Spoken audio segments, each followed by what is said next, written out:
Hello and welcome back to Easy English with Mel.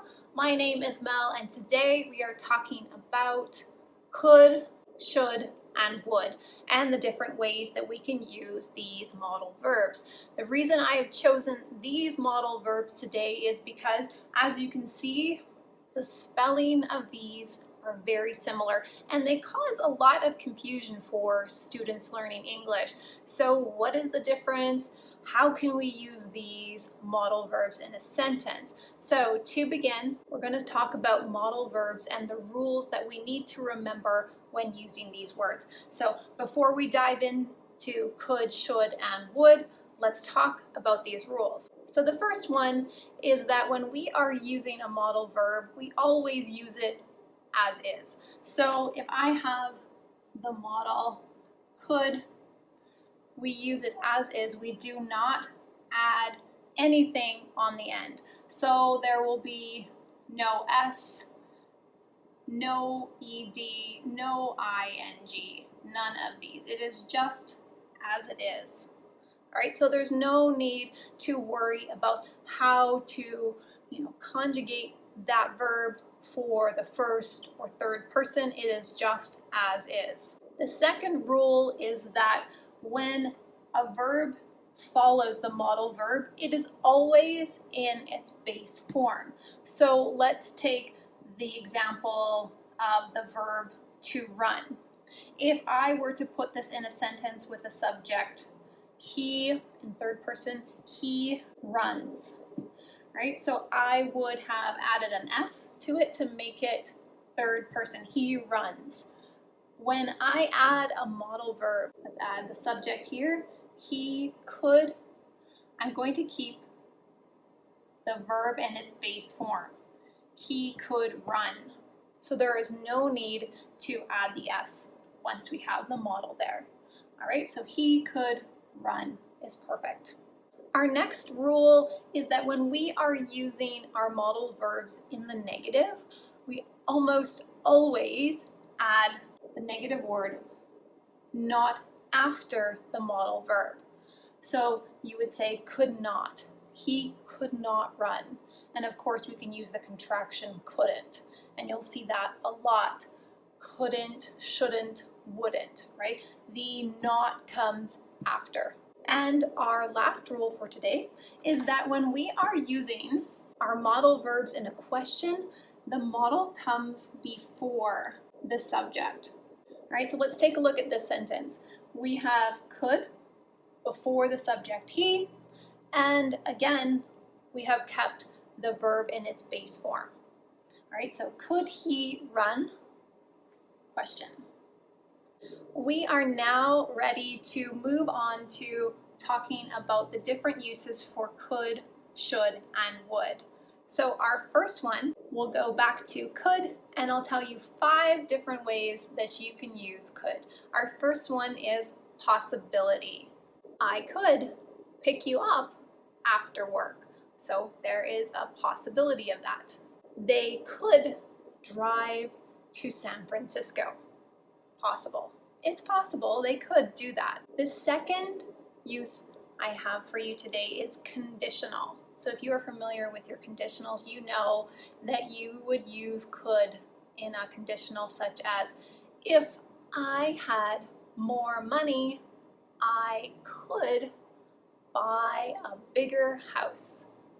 Right? So it's a conditional because we are adding if. If I had something, I could do something else.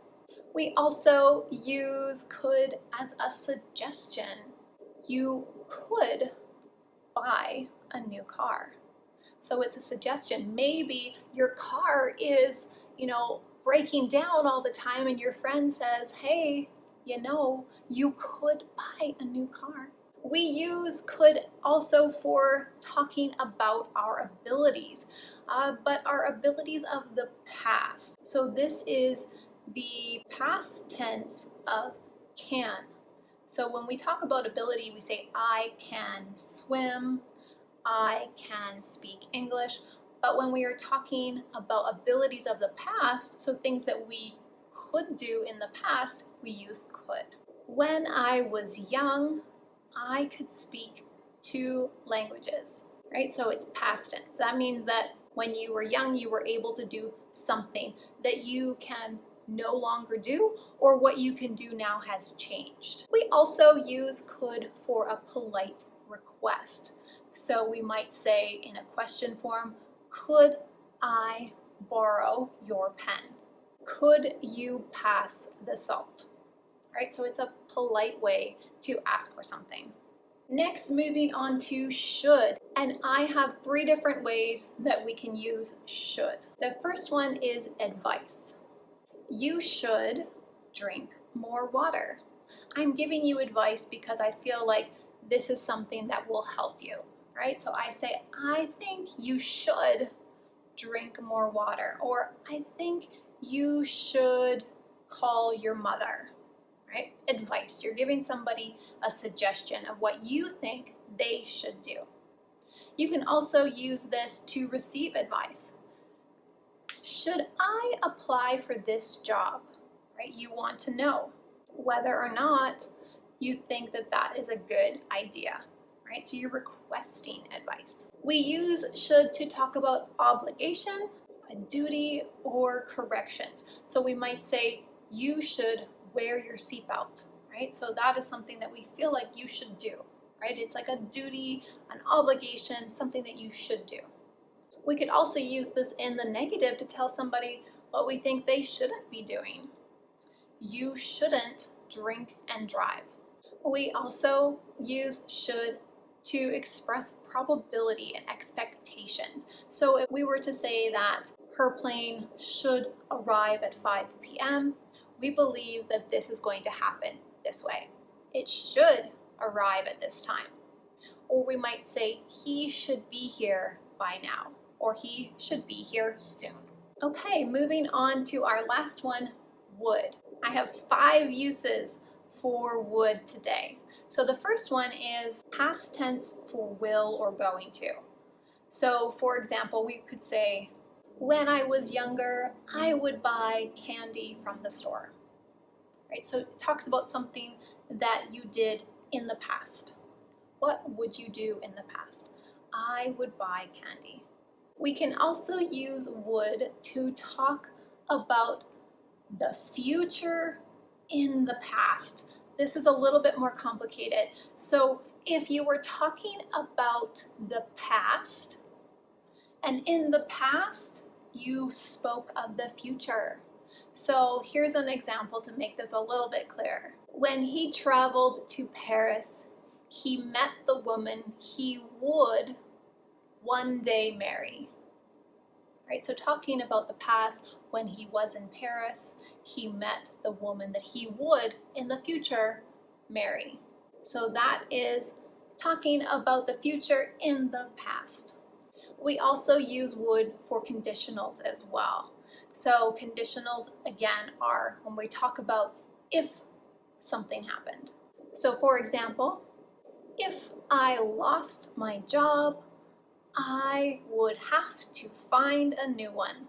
If my car broke down, I would have to walk. We can also use this conditional as a way to give somebody advice.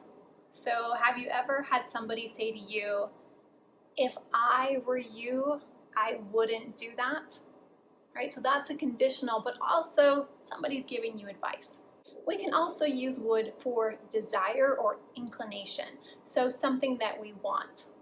I would love to live in a big city. That's desire. I would love to have a nice car.